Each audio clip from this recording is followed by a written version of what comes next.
Pemirsa, menggunakan kartu debit atau ATM memang memudahkan nasabah dalam bertransaksi. Namun hati-hati, kartu debit ternyata juga rawan untuk digandakan.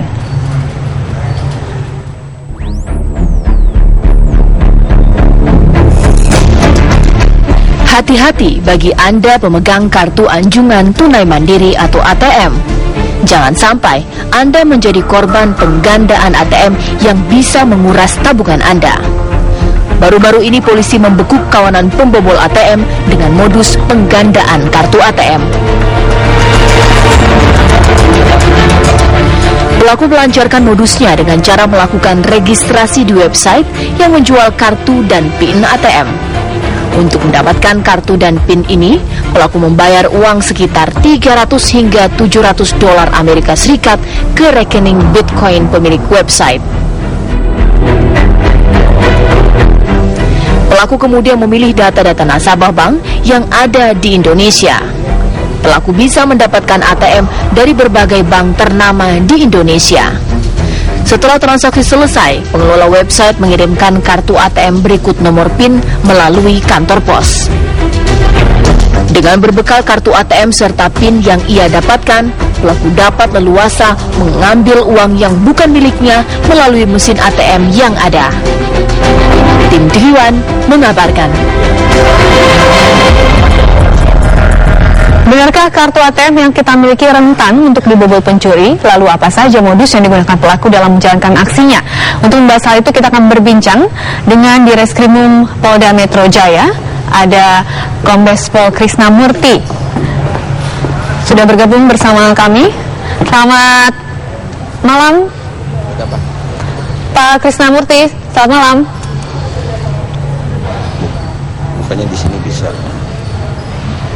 Baik, tampaknya kita masih mencoba untuk menghubungi Direskrimum Polda Metro Jaya, Kombes Pol Krisnamurti. Namun sebelum berbincang mengenai hal tersebut, kita ke kabar yang ini terlebih dahulu ya. Ada praktis dan efektif menjadi alasan banyak orang menggunakan kartu ATM dalam bertransaksi. Ya, rupanya kemudahan tersebut dimanfaatkan pelaku kejahatan untuk melancarkan aksinya, dan beragam modus pun ditebar oleh sindikat pembobol ATM untuk menjaring korbannya.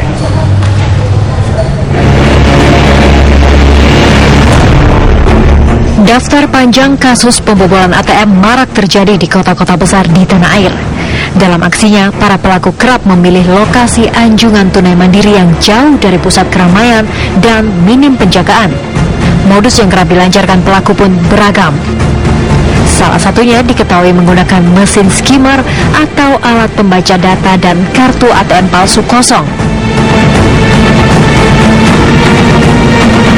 Dengan alat skimmer, data nasabah dicuri dengan cara yang canggih dan rapi. Selanjutnya, data yang sudah diperoleh dengan alat skimmer diolah untuk dimasukkan dalam duplikat ATM. Sehingga tak jarang, pelaku pun memiliki banyak kartu ATM aspal alias asli tapi palsu.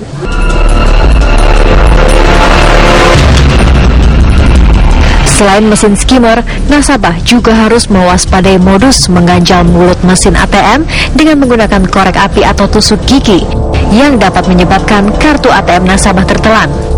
Saat itulah pelaku beraksi dengan menyamar sebagai nasabah dan mengimbau agar korban menelepon ke nomor call center palsu bank yang tak lain adalah komplotan pelaku.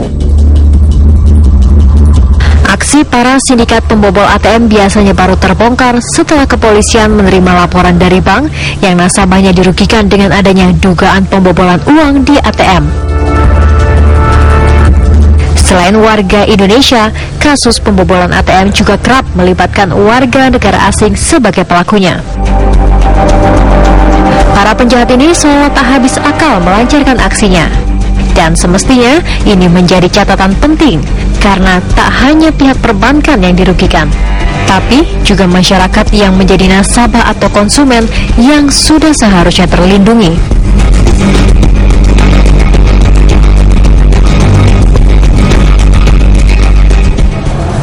Siapa dan bagaimana modus dari para pelaku melakukan pembobolan di sejumlah bank ini? Kita sudah bergabung bersama Dirkrimum Polda Metro Jaya, Kombes Pol Krisnamurti. Selamat malam, Pak Krisna. Selamat malam Mas Rizky. Ya, Pak Krisna, update terbaru dari perkembangan kasus dari adanya pembobolan bank yang dilakukan oleh sindikat ini. Sesungguhnya mereka ini siapa dan modusnya seperti apa? Jadi kalau kita lihat kasus yang diungkap beberapa waktu hari terakhir ini, bisa saya katakan bahwa ini masih terkorelasi dengan beberapa kasus skimming yang terjadi berurutan dalam kurun waktu 5 tahun terakhir.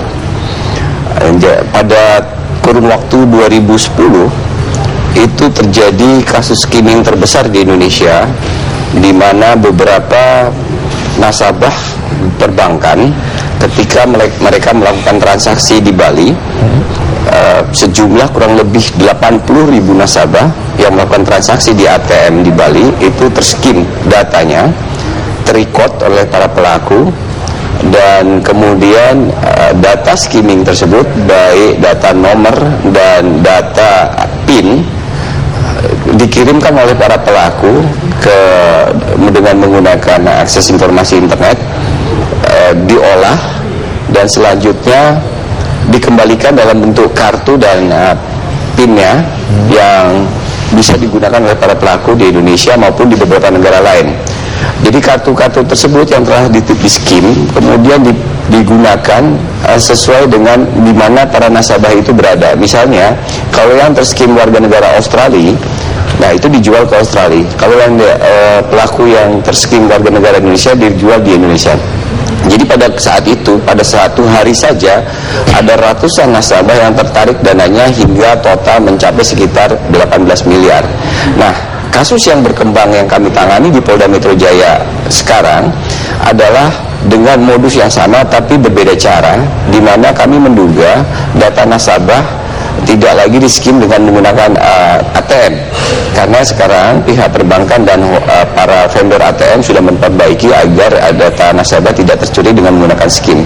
Tapi sistem skimming ini atau mencuri data nasabah, jadi kalau di kartu ATM itu di belakangnya ada black strip itu ada data nomor, itu bisa dibaca dengan menggunakan alat tertentu namanya skimmer, dan apabila itu kemudian diduplikat dan kita mengetahui pinnya, itu bisa digandakan. Nah, inilah yang terjadi kemudian. Pak Krisna, ya. Pak Krisna, maaf saya potong sampai di situ. Kalau toh memang betul bisa di-skim dengan menggunakan alat itu yang skimmer itu, ada data, bagaimana dengan perolehan PIN, nomor PIN-nya, Pak? Nah, ini dulu pada saat kami mengungkap kasus yang kami temukan ratusan ATM dan 80.000 data terskim, mereka menggunakan kamera kecil yang dipasang dengan cara mencopot satu alat di atas ATM. Nah, yang sekarang kami menduga mereka menggunakan mesin-mesin tertentu, mesin-mesin bodong. Jadi sekarang kalau kita transaksi di restoran, di tempat-tempat wisata, di kafe, itu kan kita bisa menggunakan ATM itu. Nah, itu ketika kita masukkan kartu merchant bodong itu, kemudian ternyata dipasang skimmer, itu bisa. Dan ketika kita memencet PIN yang seharusnya kita secara tertutup, itu mereka mungkin memasang kamera yang bisa menzoom alat itu dari satu titik tertentu. Ini yang sekarang kita lagi pelajari, karena modus yang berkembang sekarang ini yang kami tangkap, para pelaku membeli kartu sudah jadi dengan PIN-nya dari website yang ada di luar negeri, yang IP address-nya kami telusuri tidak berada di Indonesia.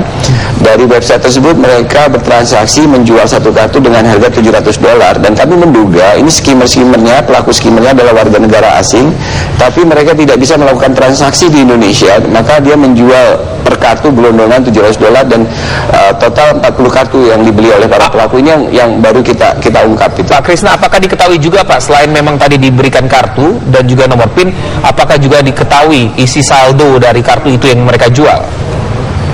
Mereka di luar negeri tidak bisa membuka, karena kan ada beberapa kartu yang misalnya menggunakan akses Cyrus yang bisa dibuka di luar negeri, tapi ada beberapa kartu yang tidak bisa dibuka sama sekali di luar negeri. Dan kalau kita mau mendaftar untuk online, transaksi online mengecek lewat website itu mereka tidak bisa karena ada beberapa prasyarat tertentu. Saya kira mereka hanya menjual kartunya tanpa mengetahui isinya. Jadi kira-kira menjual kucing dalam karung yang sudah kita paket saja satu kartu $700 begitu. Jadi artinya, si pembeli juga untung-untungan. Artinya dalam satu paket kartu itu bisa saja ada yang saldonya 0 barangkali ya, atau di sisi lain saldonya banyak begitu ya?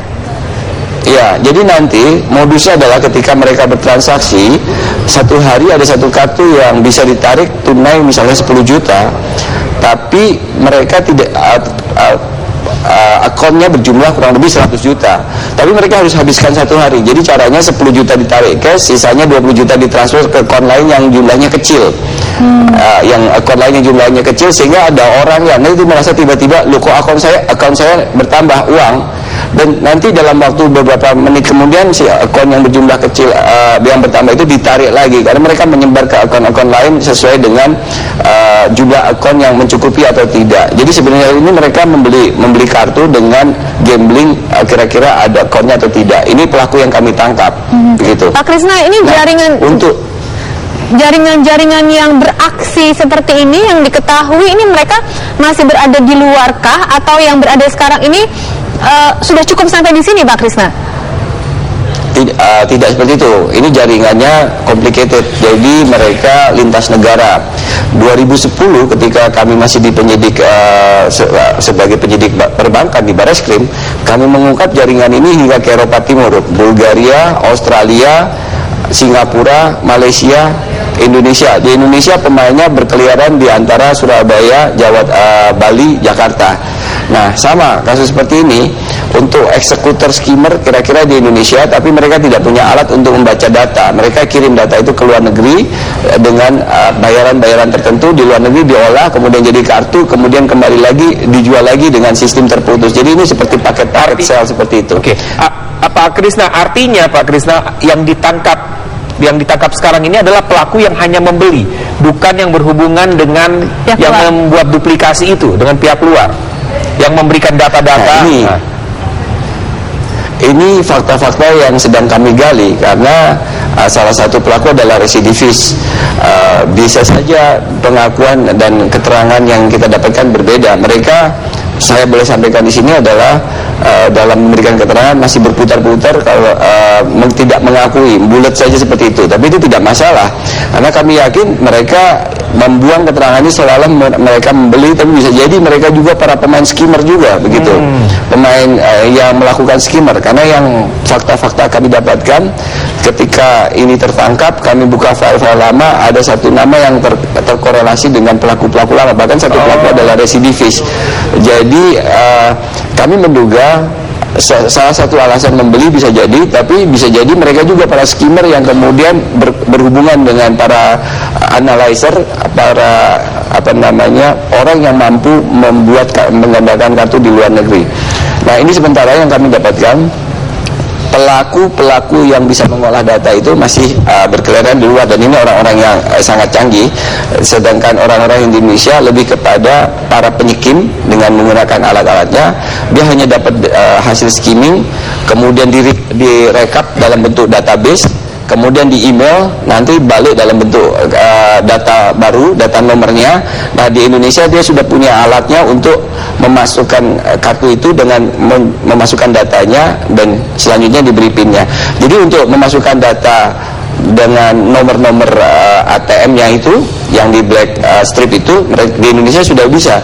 Yang susah adalah yang mampu membuka data black strip-nya itu, yaitu yang dilakukan di luar negeri. Oke. Baik, Kombes Pol Krisnamurti di Reskrim Polda Metro Jaya, terima kasih informasinya telah berbagi bersama kami. Saya boleh satu gambaran lagi, Mbak? Halo? Ya, silakan Pak. Nah, ini ya korbannya, kami bisa katakan banyak bank, dari mulai bank-bank besar ya. Dari BCA, HSBC, Danamon, Citibank, OCBC, NISP, kemudian Penin, BI, Standard Chartered, CIMB, Niaga. Ini ingin kami sampaikan bahwa ini mereka tidak mengincar bank tertentu, tapi mereka mengincar nasabah bank dengan pengguna ATM. Kira-kira demikian. Oke. Baik Pak Krisnamurti, terima kasih informasinya. Selamat petang. Jadi bagi Anda yang memiliki kartu ATM, wajib waspada dan sangat berhati-hati. Kan tadi kalau apa yang disampaikan tadi mudah sekali bahwa kartu kita itu bisa diduplikasi. Caranya bermacam-macam, termasuk di mesin ATM-nya bisa jadi ada kamera kecil yang bisa mengcopy PIN yang kita gunakan. Nah, kemudian bagaimana tipsnya agar kita bisa terhindar dari kasus tersebut? Nanti kita akan berbincangkan usai jeda pariwara berikut ini.